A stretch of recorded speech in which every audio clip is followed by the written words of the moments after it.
Apakah saudara percaya bahwa Tuhan Yesus adalah satu-satunya jalan ke surga? Apakah saudara yakin bahwa dia sanggup membawa saudara sampai di surga? Betul-betul yakin? Saudara yakin Yesus tidak mungkin membawa saudara nyasar ke tempat lain? Oke, bagus. Yang kedua, apakah saudara yakin Tuhan Yesus yang sama sanggup menuntun saudara selama saudara masih hidup di muka bumi, supaya saudara hidup maksimal, bukan cuma sekedar hidup? Yakin? Yang benar. Kenapa saya perlu tanya? Karena saya yakin hampir semua orang Kristen percaya Tuhan Yesus pasti sanggup membawa mereka ke surga. Tapi orang yang sama yang percaya bahwa Tuhan Yesus dapat membawa mereka ke surga, orang tersebut tidak selalu percaya kepada tuntunan Tuhan Yesus dalam hidupnya di muka bumi. Buktinya apa? Buktinya dia kerap kali melanggar apa yang firman Tuhan katakan. Tuhan Yesus bilang, bawalah seluruh persembahan persepuluhan itu ke rumah perbendaharaan. Apa? Bawalah. Tuhan suruh bawa persepuluhan itu ke rumah Tuhan. Dia ragu-ragu. Mau doa dulu. Apa betul Tuhan suruh? Udah jelas tertulis hitam di atas putih, masih mau doa dulu. Akhirnya kasih deh. Tapi kadang kasih, kadang tidak. Kasih juga tidak seluruhnya. Hanya dari gaji pokok. Bonus nggak mau. Ini bukti kalau dia tidak percaya. Tapi kalau Tuhan bilang jangan berdusta, jangan curang, jangan licik. Dia bilang, Bapak nggak pernah jadi pengusaha sih. Nggak usah ngomong. Kita ini pengusaha. Kita yang paling tahu soal bisnis. Bapak nggak tahu. Kalau nggak curang, nggak bisa untung. Rugi udah pasti. Tuhan bilang jangan. Dia bilang lakukan. Betul atau betul? Pasti betul. Aneh nggak? Tuhan suruh, dia nggak mau. Tuhan bilang jangan, dia lakukan. Aneh ya? Aneh tapi nyata. Itulah orang Kristen. Mari kita berdoa terlebih dahulu. Tuhan Yesus, terima kasih buat kesempatan hari ini kami kembali mau merenungkan sebagian firman Tuhan, supaya kami tidak salah di dalam pemikiran kami, supaya konsep-konsep dalam pikiran kami selaras dengan firman-Mu. Terangi hati dan pikiran kami, Roh Kudus, supaya kami percaya kepada firman-Mu lebih daripada segalanya. Di dalam nama Tuhan Yesus, haleluya, amin. Apabila saudara sungguh-sungguh percaya bahwa Tuhan Yesus tahu jalan ke surga, maka seharusnya saudara juga percaya kepada tuntunannya dalam perjalanan hidup saudara di dunia. Benar? Betul? Nah, kenapa kita butuh dituntun Tuhan di dunia? Karena sudah terbukti selama ini walaupun kita bisa bebas tanya sama siapa saja, termasuk sama Mbah Google, buktinya kita sering salah ambil keputusan. Karena apa? Karena kita tidak tahu apa yang akan terjadi besok. Karena perjalanan hidup di dunia ini sangat variatif. Kadang-kadang sangatlah berliku-liku dan tidak jarang kita harus melewati banyak persimpangan. Dan kita tidak tahu arah mana yang benar. Kadang-kadang hidup kita seperti di jalan tol, jalan bebas hambatan. Tapi jangan salah loh, jalan tol bukan berarti kita tidak akan menghadapi masalah. Selama saya mengemudi mobil, beberapa kali saya mengalami kecelakaan. Dan kecelakaan-kecelakaan berat yang saya paling sering alami adalah justru di jalan tol. Jalan bebas hambatan antara Malang dan Surabaya. Kok bisa? Karena jalan bebas hambatan, saya jalankan mobil saya cukup kencang. Tanpa mempertimbangkan keterbatasan mobil saya. Dan karena jalannya mulus, cenderung kurang hati-hati. Siapa yang pernah kecelakaan di jalan tol? Oleh sebab itu di sepanjang jalan tol, berulang-ulang kita akan melihat tanda-tanda peringatan agar kita mengemudikan mobil secara berhati-hati. Berhati-hati yaitu dengan bersikap waspada dan mematuhi rambu-rambu lalu lintas yang dipasang di sepanjang jalan. Rambu-rambu lalu lintas yang kalau kita taati, maka kita akan dapat melewati jalur itu dengan aman dan nyaman. Karena memang dipasang untuk menolong kita dan bukan untuk mempersulit diri kita. Hal yang sama dengan perjalanan hidup di dunia ini. Sangat berliku-liku, penuh dengan wilayah yang berbahaya. Bila tidak berhati-hati, maka tidak jarang kita harus terjerumus ke dalam masalah yang akan membawa kita ke dalam penyesalan seumur hidup. Bukankah tidak sedikit orang yang berharap dapat mengulang perjalanan hidupnya dari awal? Kenapa? Karena gagal total, tidak bisa diperbaiki lagi. Keadaan yang kita alami karena kita telah mengemudikan hidup secara sembrono dan menempuh arah kehidupan atau life direction yang salah. Disinilah pentingnya tuntunan Tuhan bagi hidup kita. Mengapa perjalanan hidup ini diwarnai dengan kemacetan, tabrakan, atau masalah-masalah di sana sini? Alasannya sederhana saja, yaitu karena kita mengabaikan rambu-rambu atau tuntunan yang Allah berikan. Kita bertindak secara ceroboh karena tidak sungguh-sungguh mempercayai tuntunannya. Kita mempercayai keberadaannya. Namun kita lebih percaya sama otak dan seluruh panca indera kita yang terbatas dan sering tertipu ini. Sehingga kita tidak mempercayai tuntunannya bagi kehidupan kita. Artinya di sini terdapat kesenjangan antara mempercayai eksistensi Allah dan mentaati tuntunannya. Percaya bahwa Allah itu ada merupakan hal yang penting. Namun iman seperti itu saja tidak selalu terlalu bermanfaat bila tidak disertai dengan kepatuhan terhadap bimbingannya. Oleh sebab itu seperti yang telah saya katakan tadi, apabila kita sungguh-sungguh percaya kepada Tuhan tentang jalan ke sorga, maka sepatutnya kita juga percaya kepada tuntunannya dalam perjalanan hidup kita di dunia. Prinsip inilah yang diajarkan di dalam kitab Amsal. Melalui kitab Amsal yang 31 pasal ini, setiap hari kita diajar, dibimbing melewati kehidupan di dunia yang penuh dengan lika-liku ini dengan hikmat Allah. Hikmat yang apabila mewarnai kehidupan kita, maka kita tidak akan menyesali perjalanan kehidupan yang kita tempuh. Hikmat yang seharusnya diwariskan oleh semua orang tua kepada anak-anaknya. Sebab bila yang kita wariskan hanyalah kekayaan kita, kekayaan dapat habis setiap saat. Tetapi bila kita wariskan adalah hikmat, maka hikmat tersebut akan menolong anak-anak kita untuk melewati setiap musim kehidupan dalam kebahagiaan. Hikmat yang dapat kita timba dari kitab Amsal. Karena sebagaimana yang ditulis di dalam Amsal 1 ayat 1 sampai 2, kitab ini ditulis dengan maksud agar orang mengenal hikmat yang lahir dari Allah. Yaitu termasuk hikmat untuk mengalami tuntunannya bagi kehidupan kita. Untuk mengenal hikmat ini saya mengajak saudara membaca Amsal 3 ayat 5 sampai 6. Percayalah kepada Tuhan dengan segenap hatimu. Dan janganlah bersandar kepada pengertianmu sendiri. Akuilah dia dalam segala lakumu, maka ia akan meluruskan jalanmu. Hikmat yang diajarkan di ayat-ayat ini tampaknya sangat sederhana. Namun sesungguhnya sangat penting. Sederhana supaya mudah diingat.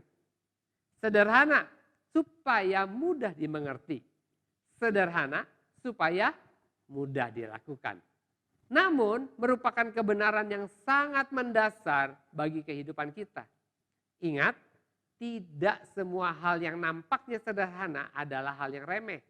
Justru seringkali hal-hal yang ruwet adalah hal yang tidak penting. Hal ini dapat kita lihat dari sebuah buku bestseller. Tulisan Robert Fulghum yang berjudul All I Really Need to Know, I Learned in Kindergarten. Semua hal yang sungguh-sungguh perlu saya ketahui telah saya pelajari di taman kanak-kanak. Di dalam buku yang telah terjual 7 juta eksemplar, suatu jumlah yang sangat luar biasa ini, Robert Fulghum menjelaskan 70 prinsip kehidupan yang sangat penting yang sesungguhnya telah kita pelajari di saat kita masih duduk di bangku taman kanak-kanak. Hal-hal yang nampaknya sederhana seperti prinsip kembalikan barang ke tempat yang semula. Prinsip ini juga diajarkan dan diucapkan secara berulang-ulang oleh almarhum mama saya sejak saya masih SD. Nampaknya sederhana, namun sebenarnya di dalamnya terkandung pelajaran yang sangat penting, yaitu bahwa kita harus hidup secara bertanggung jawab. Demikian juga dengan 4 kalimat dalam 2 ayat, yaitu dari Amsal 3 ayat 5 sampai 6 tadi. Hikmat yang sederhana yang diajarkan di situ sangatlah penting. Karena di dalam ayat-ayat ini dijelaskan tentang bagaimana kita harus menetapkan jalan kehidupan kita. Jalan kehidupan agar kita tidak usah terjerumus ke dalam jurang, namun justru memungkinkan kita untuk mengalami keberhasilan. Kata kunci dari nasihat yang penuh hikmat di dalam ayat-ayat ini adalah percaya kepada Tuhan. Percaya atau iman seperti yang telah saya utarakan tadi, bukan hanya dalam bentuk percaya bahwa Tuhan itu ada, tetapi terlebih lagi yaitu percaya kepada tuntunannya. Hari ini kita akan melihat 3 sifat dari iman yang diperlukan agar kita dapat hidup dalam tuntunan Tuhan. Ketiga sifat dari iman tersebut adalah yang pertama, percaya kepada Tuhan dengan sepenuh diri. Jadi kita perlu mempercayakan diri kepada Tuhan dengan sepenuh diri. Dan hal ini diutarakan di ayat yang kelima, yaitu percayalah kepada Tuhan dengan segenap hatimu. Kenapa harus dengan segenap hati? Karena di dalam hati terkandung arti kapasitas untuk berpikir, berkehendak, dan berperasaan. Jadi yang dimaksud dalam Alkitab tentang hati bukan cuma perasaan. Ingat, bukan cuma perasaan. Banyak orang menyamakan hati dengan perasaan. Di dalam hati termasuk di dalamnya kehendak dan pikiran. Kalau saudara cuma hidup menurut hati dalam arti perasaan, saudara pasti hidupnya tidak bahagia. Kenapa? Karena seperti sering saya katakan, perasaan itu berubah-ubah terus. Dipengaruhi oleh 1001 macam hal di luar kita. Oleh karena itu mempercayai Tuhan dengan segenap hati, seperti yang dinasihatkan dalam Amsal 3 ayat 5. Artinya bukan sekadar mempercayai Dia dengan seluruh emosi kita saja, namun dengan seluruh akal, keinginan, dan perasaan. Dengan kata lain, kita harus mempercayai Tuhan saja dan percayanya total. Seperti yang saya sampaikan minggu lalu, menjadikan Yesus sebagai Raja dalam hidup kita. Perlu disadari bahwa kehidupan kita tidaklah terlepas dari apa yang disebut sebagai percaya. Tanpa disertai dengan percaya, kehidupan kita akan lumpuh dan kita tidak akan berani berbuat apapun juga. Hanya karena kita percaya kepada rumah makan, tempat kita memesan makanan secara online, barulah kita berani menikmati makanan yang kita pesan itu. Kalau kita merasa ragu dan di dalam hati kita bertanya-tanya, apa yang terjadi dengan makanan ini sebelum dikirim dan sementara masih berada di dapur? Apakah makanan ini sungguh-sungguh bersih, dari bebas dari virus? Jangan-jangan makanan ini diolah oleh orang yang sedang terpapar COVID-19. Kalau hati kita dipenuhi dengan kebimbangan seperti itu, pasti kita tidak berani memesan makanan secara online ataupun menikmatinya. Bukan hanya dalam hal memesan makanan, dalam berbagai hal lainnya situasi yang sama yang akan kita alami. Hanya karena kita percaya bahwa lift yang dipasang di gedung-gedung tinggi dapat diandalkan, barulah kita berani menggunakan lift tersebut. Sebaliknya, kalau kita merasa ragu dan bertanya-tanya, apakah lift ini benar-benar kuat dan berfungsi dengan baik? Jangan-jangan ini lift ini macet atau tali tempat ia tergantung putus sehingga kereta lift bisa jatuh ke bawah. Kalau kita berpikir demikian, pasti kita tidak akan berani menggunakan lift dan terpaksa untuk naik ke lantai cukup tinggi dari gedung tersebut kita harus bersusah payah dengan menggunakan tangga. Masih banyak hal lainnya lagi dalam hidup ini yang tidak dapat terlepas dari sikap percaya. Contoh yang lain, mana yang benar? Bekerja terlebih dahulu dan baru mendapat upah di akhir bulan, atau mendapat upah terlebih dahulu di awal bulan dan baru sesudah itu kita bekerja? Jelas kita mengetahui bahwa orang harus bekerja lebih dahulu, baru sesudah itu dia mendapat upah di akhir bulan. Dan bukan sebaliknya. Kalau orang berkata, benarkah nanti saya akan mendapat upah? Jangan-jangan sesudah saya bekerja habis-habisan ternyata saya tidak mendapat upah. Kalau orang berpikir begitu, tidak ada perusahaan manapun yang dapat berjalan dan tidak ada seorang pun yang akan bekerja. Singkat kata, kehidupan kita hanya akan dapat berjalan karena adanya faktor percaya. Demikian juga untuk mengalami tuntunan Tuhan, kita perlu percaya kepadanya. Tanpa iman kepada Tuhan, kita akan merasa ragu untuk mengikuti tuntunan yang Ia berikan. Dan perlu diperhatikan bahwa iman yang disyaratkan di sini bukanlah iman yang separuh-separuh, tetapi iman kepada Tuhan dengan segenap hati. Bukti dari sikap seperti itu dijelaskan dalam kalimat kedua dari ayat 5 tadi, yaitu janganlah bersandar kepada pengertianmu sendiri. Nasihat ini bukan berarti kita tidak perlu dan tidak boleh menggunakan akal yang Allah berikan kepada kita. Bukan. Jelas seperti yang berulang kali saya katakan, Allah tidak pernah berbuat iseng. Kalau Ia memberi otak dan akal sehat kepada kita, hal tersebut tentunya memiliki tujuan. Dan bukan karena Ia sedang iseng.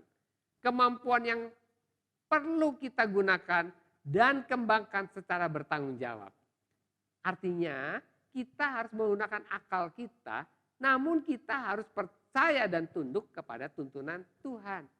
Sehingga dengan demikian kita bukan menggunakan akal kita terlebih dahulu dan baru kemudian kalau ternyata akal kita tidak mampu mengatasi persoalan, barulah kita memohon tuntunan Tuhan. Bukan. Sebab sikap itu sama dengan kita mendahulukan akal kita di atas tuntunan Tuhan. Yang benar adalah kita memohon tuntunan Tuhan terlebih dahulu. Dan kita memohon agar Ia menerangi pikiran kita sehingga dapat memahami tuntunannya. Itulah sikap percaya kepada Tuhan dengan sepenuh hati yang akan mengakibatkan kita mengalami tuntunannya dalam hidup kita. Yang kedua, percaya kepada Tuhan dengan rendah hati. Sekarang sifat yang kedua dari iman untuk mengalami tuntunan Tuhan adalah percaya kepada Tuhan dengan rendah hati. Salah satu penyebab kenapa orang tidak hidup dalam tuntunan Tuhan adalah karena ia beranggapan bahwa dirinya tidak memerlukan tuntunan tersebut. Ia merasa dirinya mampu mengambil keputusan tanpa perlu bergantung kepada Tuhan. Memang ada banyak hal yang dapat kita putuskan secara mandiri. Sebagai contoh, keputusan atau pilihan tentang warna pakaian yang serasi dengan celana yang kita kenakan. Apakah kombinasi warna tersebut nampak nyaman di mata atau mengganggu pemandangan? Tentu hal-hal tersebut dapat kita putuskan secara mandiri. Namun kita perlu menyadari bahwa tidak semua hal sesederhana itu. Ada hal-hal yang tidak dapat kita putuskan sendiri karena kemampuan dan pengetahuan kita adalah terbatas. Dan di saat yang sama kita percaya bahwa kemampuan dan hikmat Tuhan bersifat tidak terbatas. Di dalam kesadaran hati dan iman seperti itu kita memohon tuntunan Tuhan bagi kehidupan kita. Sikap seperti itulah yang perlu ada di dalam diri seorang pilot ketika ia mengemudikan pesawat untuk mendarat di bandara. Walaupun dengan mata ia dapat melihat keadaan di luar pesawat termasuk landasan tempat ia akan mendarat. Dan peralatan navigasi di dalam kokpit pesawat berfungsi dengan baik. Tapi ia memerlukan tuntunan dari petugas di dalam menara kontrol di bandara. Sang pilot percaya bahwa sang petugas dalam menara kontrol lebih mengetahui tentang kondisi dari landasan, cuaca, dan arah angin. Lalu lintas di udara dan berbagai faktor lainnya yang perlu diperhitungkan agar dirinya dapat membawa pesawat tersebut mendarat dengan selamat. Dengan rendah hati, ia harus menyadari akan keterbatasan dirinya. Dan di saat yang sama, ia mempercayai tuntunan dari menara kontrol. Itulah sebabnya di dalam kalimat kedua dari ayat yang kelima tadi ditulis, janganlah bersandar kepada pengertianmu sendiri. Kalimat ini mengandung pemahaman bahwa kita harus menyadari akan keterbatasan kita dan mempercayai ketidakterbatasan dari hikmat Allah. Sehingga dengan rendah hati kita memohon tuntunannya bagi hidup kita. Bagaimana kita dapat mengenali tuntunan Tuhan tersebut? Disinilah pentingnya untuk membangun kehidupan doa. Melalui doa dan pujian kepada Tuhan, kita mengatur nada atau frekuensi hati kita agar sama dengan nada dan frekuensi yang ada di sorga. Begitu pula bagi seorang pilot, agar yang bersangkutan dapat menangkap tuntunan dari petugas di menara kontrol di bandara, dia harus mengatur frekuensi alat komunikasi di dalam pesawat agar sama dengan frekuensi pemancar yang digunakan oleh petugas di menara kontrol. Kalau frekuensinya berbeda, maka ia tidak akan dapat mendengar tuntunan yang diberikan oleh si petugas di menara kontrol. Di sini pentingnya bagi kita untuk setiap pagi mengawali hari kita dengan berdoa dan memohon tuntunan Tuhan bagi hidup kita di sepanjang hari itu. Itulah yang kita lakukan setiap pagi melalui ibadah harian kita. Itulah yang tertulis dalam kitab Yesaya 50 yang ke-4b, yaitu setiap pagi ia mempertajam pendengaranku untuk mendengar seperti seorang murid. Oleh sebab itu tanpa bosan saya terus mengajak saudara untuk melakukan ibadah harian setiap hari. Melalui ibadah harian dengan rendah hati kita mempertajam pendengaran kita terhadap tuntunan Tuhan bagi hidup kita.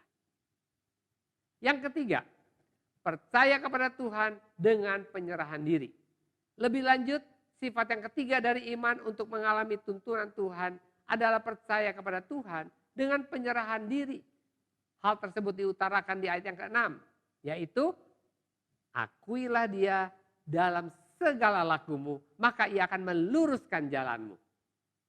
Apakah yang dimaksudkan dengan mengakui dia dalam segala laku kita ini? Maksudnya begini, yaitu sikap penyerahan diri. Sama seperti seorang istri yang menyerahkan dirinya kepada suaminya.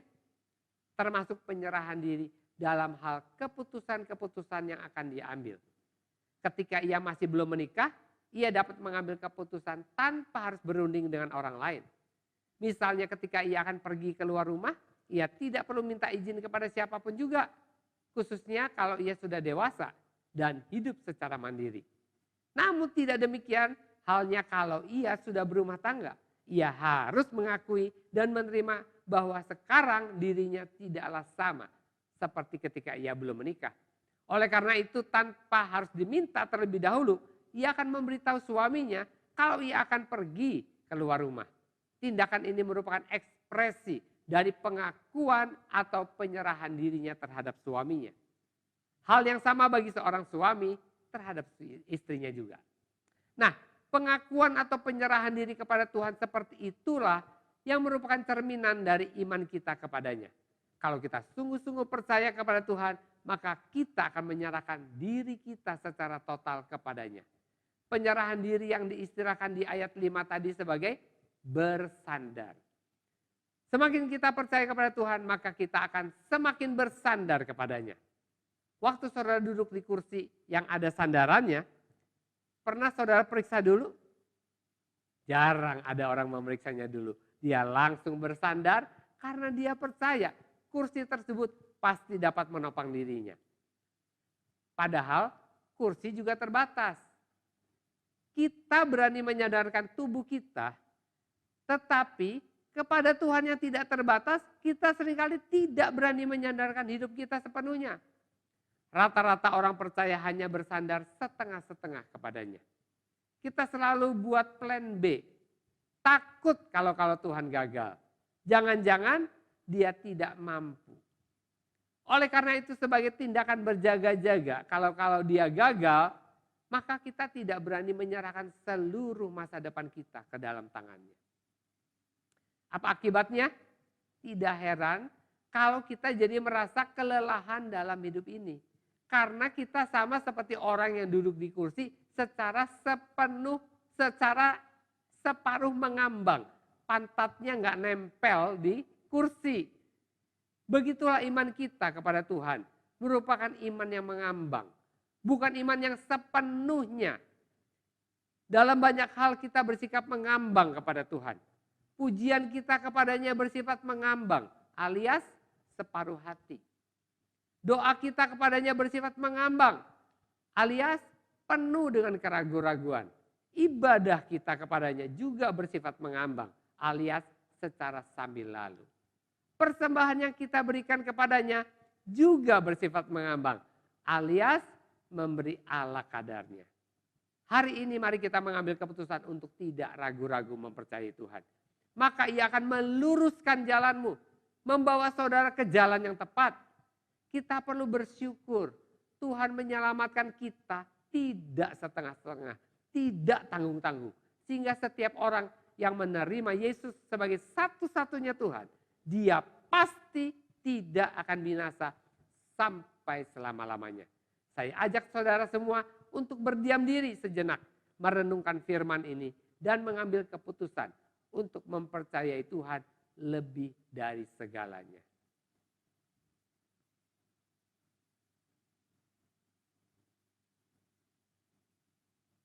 Terima kasih Tuhan. Terima kasih buat firman-Mu ini. Kami sudah mendengar dan kami percaya Engkau sanggup membawa kami sampai ke surga dengan selamat. Oleh sebab itu kami juga mau mempercayai Engkau menuntun seluruh kehidupan kami setiap hari selama kami masih hidup di dunia ini. Kami tidak mau buat plan B. Kami mau belajar mempercayai Engkau setiap hari, setiap jam, setiap detik. Karena kami tahu Engkau sekali-sekali tidak pernah membiarkan kami dan tidak pernah meninggalkan kami. Berdoa untuk setiap orang yang menyaksikan program ini supaya mereka juga memiliki sikap yang sama. Mengambil keputusan untuk mulai mempercayai Tuhan dengan segenap hatinya. Terima kasih buat hikmat yang Tuhan berikan kepada kami pada hari ini. Di dalam nama Tuhan Yesus Kristus kami sudah berdoa dan mengucap syukur. Haleluya. Amin. Tuhan memberkati, kita berjumpa lagi dalam ibadah online minggu depan.